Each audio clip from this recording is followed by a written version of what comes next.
Mr. Chopra, sir, how are you? Sir, how are you? Sir, I've got to ask you, listen, sir, you built your entire career. You built your entire career on spirituality. What do you have to say about your actions with Epstein? Any regrets? Do you have any regrets? I said, do you have any regrets about your...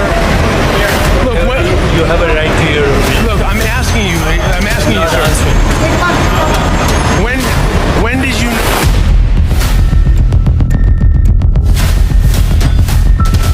After 2008, after his conviction, is there anything you can say about that at all, sir? You do your own work and find out. I am. I'm asking you. I'm coming right to you, sir. I'm not asking. I'm asking. You don't have to... Deepak Chopra.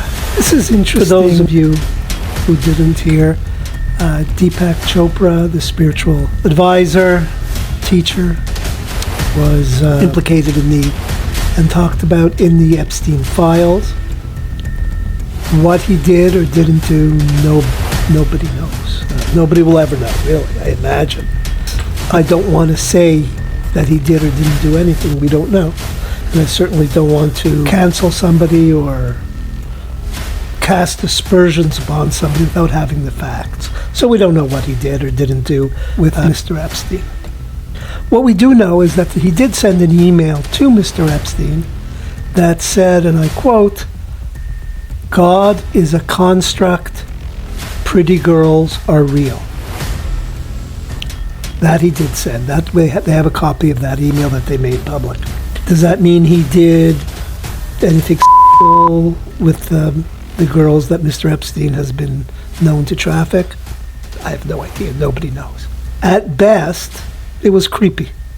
It was a very cringe-worthy statement, email to make. Not what you'd expect of a serious thought leader, a grown man. Even just the use of the word girl. It's the diminutive of woman. It's usually a young woman is called a girl. So by using girl rather than woman, he basically knows what Mr. Epstein was all about, which may lead to questions of impropriety. But again, I don't know. Just there was a creepy, cringy thing to say. Is this something new?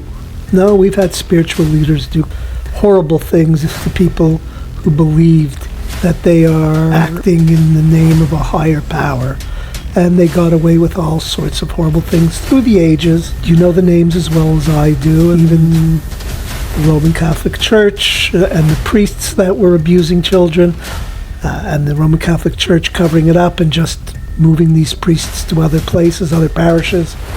There's a long history of spiritual leaders taking advantage of people's sex.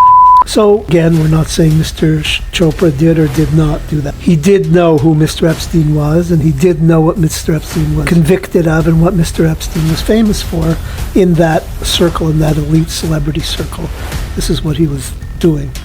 But the bigger question is, what an awful misuse of trust to prey on those who come to you for spiritual advice, for meaning, for interpretation of the holy books say. All these people, that's kind of their job.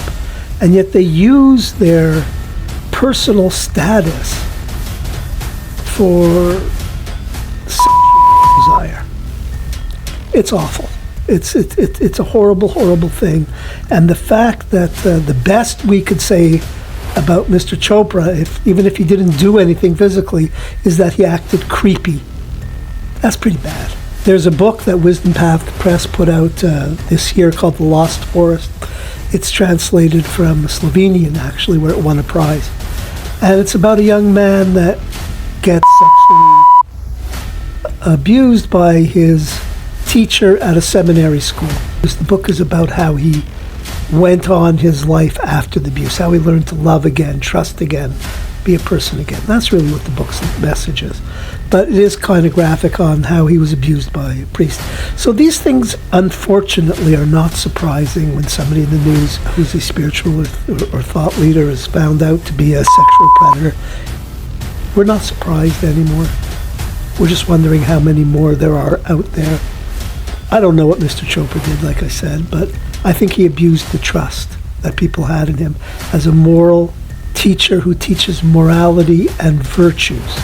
I think he lost that just by that correspondence. And I think the lesson here is take what you can from the teachings that these people give you and forget about the person behind it who is human, and being human is often flawed.